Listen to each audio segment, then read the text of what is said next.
Greetings. Today we narrate a true incident from many years ago, a story of pure devotion. In the sacred forests of Vrindavan, there once wandered a saint. The moment people saw him from afar, they would whisper with folded hands, "The judge is coming, the judge is coming." One day, someone asked a saint, "Why do people call him Judge Sahib?" The saint replied, "He is a sadhu now, but once he was a judge." And when asked, "Why did a judge renounce the world and became a saint?" the saint said, "Listen carefully, for this is a wondrous tale of devotion." In a small village of South India lived a simple, innocent man. People called him Bhola, for he knew no one except Raghunath Ji. He was a Kevat, a humble boatman.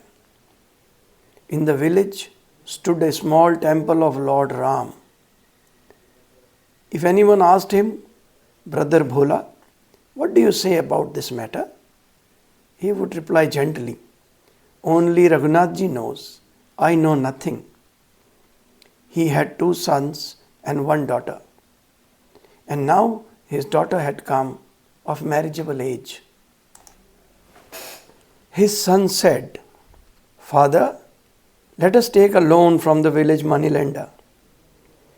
We will marry our sister and repay it with our hard work." Bhola went to the moneylender. Interest was fixed, documents were written, and Bhola placed his thumb impression. The loan was granted. The daughter was married with great joy and dignity. After her farewell, Bhola left his home and began living near the temple of Raghunath Ji. The sons worked tirelessly and repaid every coin. Bhola carried the money to the moneylender. The moneylender accepted both principal and interest. He gave a receipt saying, "Every paisa has been paid."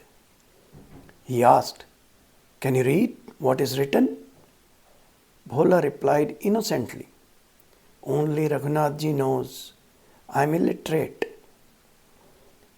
Sin entered the moneylender's heart. He said, "Leave the paper here and bring me some water." As Bhola went to fetch water, the moneylender hid the real receipt. He handed him another paper which had no meaning.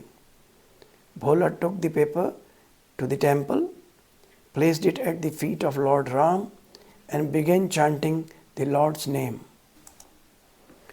Later, the moneylender filed a case. He took a loan but never repaid it. Bhola was summoned to the court. The judge, who later became a saint, asked, "Did you take the money?" "Yes, Your Honor." "Did you repay it?" "Yes, Your Honor." "Where is the proof?" Bhola showed the paper. The judge said, "This is no proof. There is nothing in it." Bhola wept and said, "Only Raghunath Ji knows. I believed this to be the receipt." The judge was compassionate. He asked, "When the money was repaid, was there any third person present?"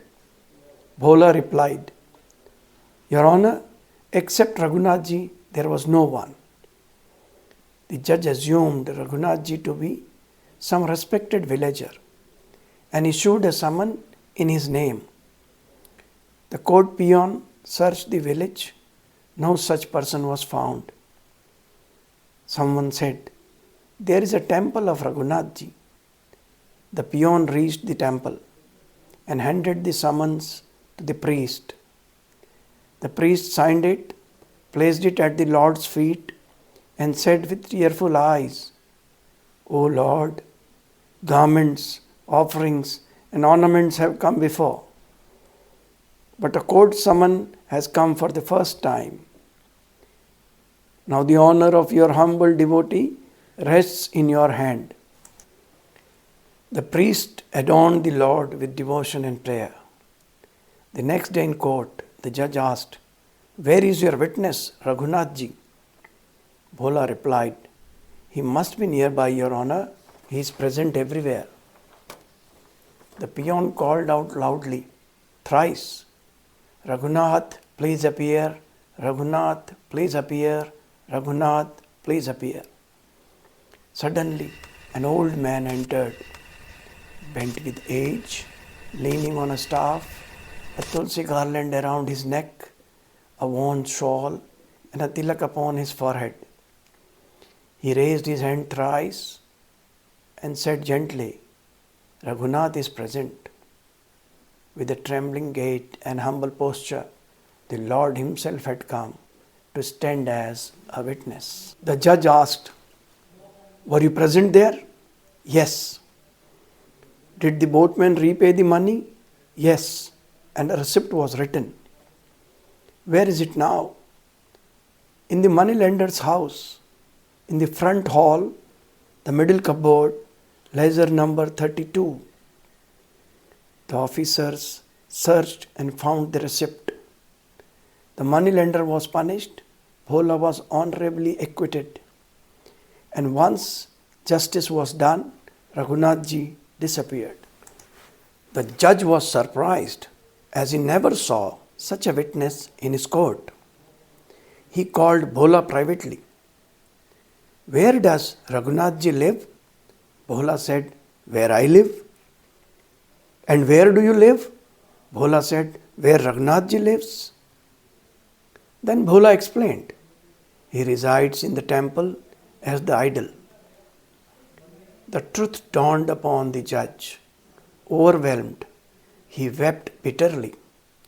He realized, "I remained seated as a judge, while the Lord of the universe stood before me as a witness." That very day he resigned. He came to Vrindavan and embraced the life of a sadhu. He would always remain standing and say, "The Lord stood while I sat. Now I shall never sit again." When he went to temples, he bowed from outside, placing dust upon his head, saying, "I am unworthy to show my face."